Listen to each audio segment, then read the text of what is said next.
Bienvenida, bienvenido a esta exploración. Hoy nos metemos de lleno en un tema crucial, la verdad. La tensión creciente entre las grandes tecnológicas, su poder acumulado y, bueno, la salud de nuestras democracias. Un asunto que nos toca de cerca. Efectivamente, un tema complejo y muy actual. Para guiarnos, tenemos un análisis reciente de lo que dijo Paul Romer, que no es cualquiera, es un premio Nobel de Economía. Fue en la 8ª conferencia de premios Nobel de Economía en Lindau, Alemania, y lo recogió un artículo de Forbes Chile. Una fuente de peso, sin duda. Romer siempre tiene reflexiones interesantes. Pues sí, nuestra misión hoy es desgranar esa advertencia de Romer. Queremos entender por qué ve a Google, Amazon, Meta como una amenaza. Veremos también qué alternativas señala él mismo.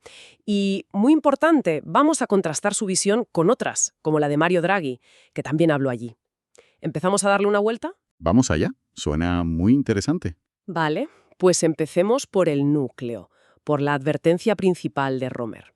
Él sostiene que, desde los años 80 más o menos, Estados Unidos permitió que un grupo muy pequeño de empresarios, que él llama oportunistas, se hicieran con el control de las tecnologías digitales. O sea que no fue algo inevitable, sino fruto de ciertas decisiones, o de la falta de ellas. Exacto. Y la consecuencia de eso, según Romer, y lo subraya el artículo, es una acumulación de riqueza y de influencia brutal. Tan grande que, dice él, pone en peligro la democracia y la libertad. Son palabras mayores, ¿eh? Desde luego.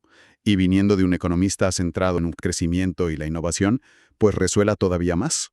Y es clave, creo, entender que no habla solo de dinero, de concentración económica, que ya sería preocupante. No, va más allá. Habla de algo más profundo, un desequilibrio estructural en el poder político. El artículo menciona explícitamente a Google, Amazon, Meta, Facebook, Instagram y Microsoft, nombres que conocemos todos. Claro, los gigantes. Pero, ¿cómo ejercen ese poder? Según Romer, no es solo dominar el mercado, es que definen las reglas de la innovación, controlan la información que circula. Y eso es fundamental.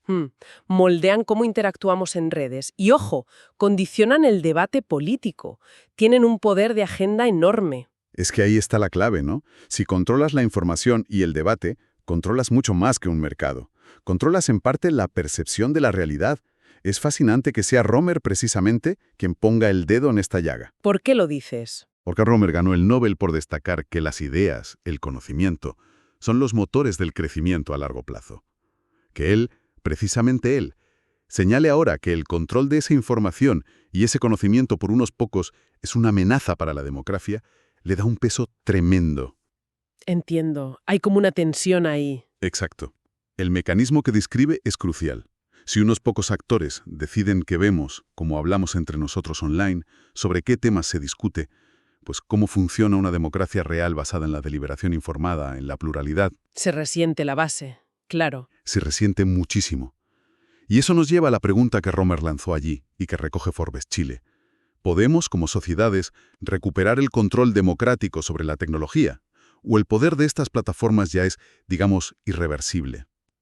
Es una pregunta que da vértigo. Totalmente. Inquietante. Pero bueno, Romer no se queda ahí, en la crítica. Y esto es importante. También dice que la historia podría haber sido distinta y que hay pruebas de que otro camino es posible. Aquí se pone interesante. ¿Propone alternativas? Sí. Habla del software de código abierto, el open source. Lo pone como ejemplo de un modelo alternativo, colaborativo, descentralizado y más democrático, según él. Un modelo donde la innovación no lleva sí o sí a concentrar poder. Vale, eso es un punto muy relevante. Y da ejemplos que usamos a diario, a veces sin saberlo. Linux. La base de medio Internet. Wikipedia. El conocimiento colaborativo por excelencia.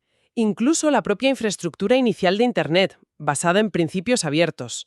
Dice que todo esto demuestra que la creatividad colectiva puede generar bienes públicos digitales enormes, sin los efectos nocivos de los monopolios. Ese punto sobre el código abierto es fundamental.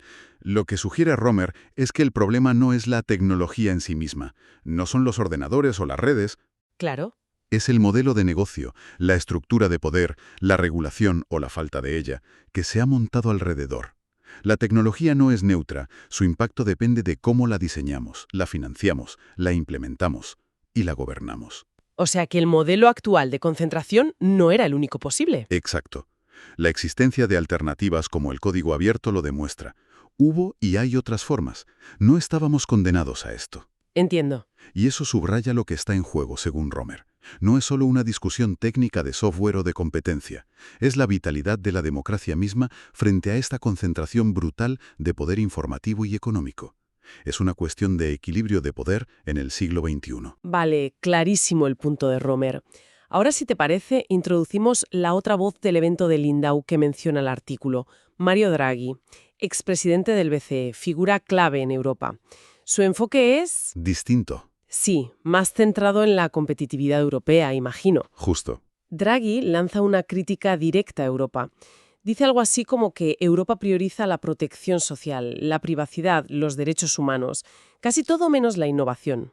Una frase fuerte. Sí que es directa, provocadora. Y señala una diferencia clave en cómo se regula. Dice que Europa regula ex ante, intenta prevenir riesgos antes de que pasen, con reglas estrictas de partida. Lo cual puede ser bueno para la protección, Pero, según Draghi, puede frenar la innovación disruptiva. En cambio, dice, Estados Unidos regula ex post, interviene más tarde para corregir abusos monopolísticos cuando ya han ocurrido. Ya. Y aquí podemos imaginar la réplica de Romer, ¿no? Sí, el artículo lo sugiere. Romer diría que en Estados Unidos corrigen esos abusos solo a veces. O sea que a menudo es insuficiente o llega tarde, justo lo que él critica. Claro. La perspectiva de Draghi es importante porque refleja una tensión real en Europa. Él ve que ciertas regulaciones europeas, como el GDPR, que fueron un orgullo, quizás ahora estén, dificultando la agilidad. ¿En qué sentido? Pues teme que puedan ahogar a las pymes innovadoras, provocar fuga de talento y dejar a Europa atrás en tecnologías clave como la inteligencia artificial, una preocupación muy centrada en la competitividad global. Frente a Estados Unidos y China, sobre todo. Exacto. Pero ojo, su propuesta no es copiar a Estados Unidos sin más. Parece buscar una vía propia europea, un equilibrio difícil entre los valores europeos y la necesidad de competir e innovar. Quiere salvar las dos cosas. Vale, entonces ahí vemos la tensión. Claramente. Romer advierte del peligro del poder tecnológico sin control democrático suficiente y sugiere que hacen falta intervenciones más fuertes para proteger la democracia, quizá más regulación o fomentar alternativas. ¿Y Draghi? Y Draghi advierte del peligro de una regulación excesiva o inadecuada que ahogue la innovación y la competitividad vitales para el futuro de Europa. No se contradicen frontalmente, pero miran el problema desde ángulos distintos, con prioridades distintas. Reflejan realidades diferentes, quizá la de Estados Unidos y la de Europa. Entendido. Entonces, para ir resumiendo, ¿con qué nos quedamos de este cruce de visiones? Por un lado, la advertencia potente de Romer. La concentración de poder tecnológico puede erosionar la democracia al controlar la información y el debate. Una llamada de atención seria. Muy seria. Sobre la salud democrática en la era digital. De Draghi, más enfocada en Europa. El miedo a que una regulación demasiado rígida, aunque bien intencionada, lastre la innovación y la competitividad frente a Estados Unidos y China. Una inquietud económica y estratégica. Correcto. Ambos ven la tecnología como algo central, eso sí, pero difieren en cuál es el principal peligro y, por tanto, en dónde poner el énfasis en las soluciones. Romer en el poder político, Draghi en la competencia económica. Y esto nos deja con una reflexión final, ¿no? Si aceptamos la idea de Romer de que el código abierto demuestra que la innovación no tiene por qué llevar a esta concentración de poder, si hay modelos alternativos más abiertos, más colaborativos. Sí, entonces la pregunta clave no es solo si podemos regular a los gigantes actuales, es algo más proactivo. ¿Qué cambios concretos, regulatorios, de inversión pública, de estándares abiertos, incluso culturales, harían falta para fomentar activamente esas otras tecnologías más descentralizadas? ya veo, no solo frenar lo malo, sino impulsar lo bueno. Exacto. Y, crucialmente, ¿cómo hacemos eso? ¿Cómo reequilibramos la balanza para proteger la democracia, como pide Romer, sin caer en la parálisis competitiva o la irrelevancia tecnológica que preocupa a Draghi, sobre todo en Europa? Es la pregunta del millón, ¿no? Es una encrucijada compleja, sin duda, llena de dilemas, pero es fundamental pensar en ello para decidir qué futuro tecnológico y social queremos construir. Una cuestión abierta para seguir dándole vueltas. Desde luego. Un tema apasionante y con muchísimas implicaciones. Tendremos que seguir explorándolo.